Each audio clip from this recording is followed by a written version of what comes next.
আসসালামু আলাইকুম, welcome to my new video. আশা করি সকলে ভালো আছেন, সুস্থ আছেন। আলহামদুলিল্লাহ আমি ভালো আছি, সুস্থ আছি। তো আজকে আপনাদের মাঝে একদম খুবই সিম্পল এবং খুবই টেস্টি পুষ্টিকর একটা রেসিপি নিয়ে চলে আসছি।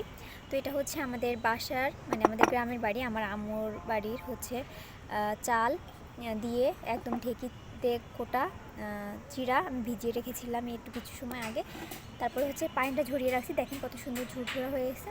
তো এর মধ্যে হচ্ছে আমি এই যে দই, এই যে টক দই, টক মিষ্টি দই। এটা আসলে টক দই যারা পছন্দ করেন তারা অবশ্যই টক দিবেন, এবং যারা হচ্ছে মিষ্টি পছন্দ করেন তারা হচ্ছে মিষ্টি দই দিতে পারেন। আমি হচ্ছে টক মিষ্টি দইটাই হচ্ছে পছন্দ করি, তো এটা দিয়ে হচ্ছে মাখিয়ে নিব।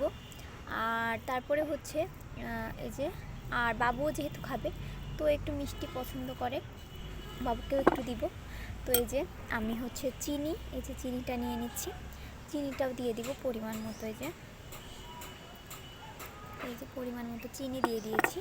তো একটু দই নিব, দইটা আপনারা আপনাদের পছন্দ অনুযায়ী হচ্ছে দইটা নেবেন।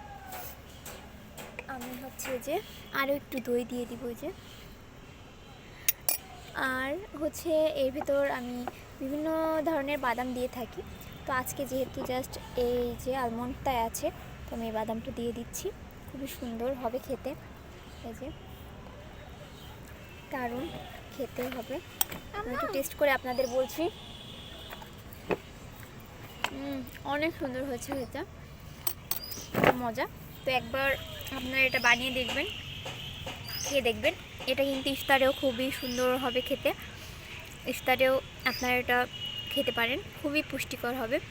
এর ভেতর আমি কিশমিশও দিয়ে থাকি, তো আসলে আজকে কিশমিশটাও হচ্ছে আমি দেই নাই, যেহেতু বাবু খাবে, বাবু কিশমিশটা পছন্দ করে না, শুধু এই বাদামটাও পছন্দ করে। এই জন্যে আপনারা কাজু, তারপরে এমনি বাদাম, নর্মাল যে বাদামটা আছে, তারপরে হচ্ছে কিশমিশ, এগুলো দিয়ে খাবেন। আমি এগুলো দিয়েই খাই, তো এটা অনেক মজা লাগে খেতে।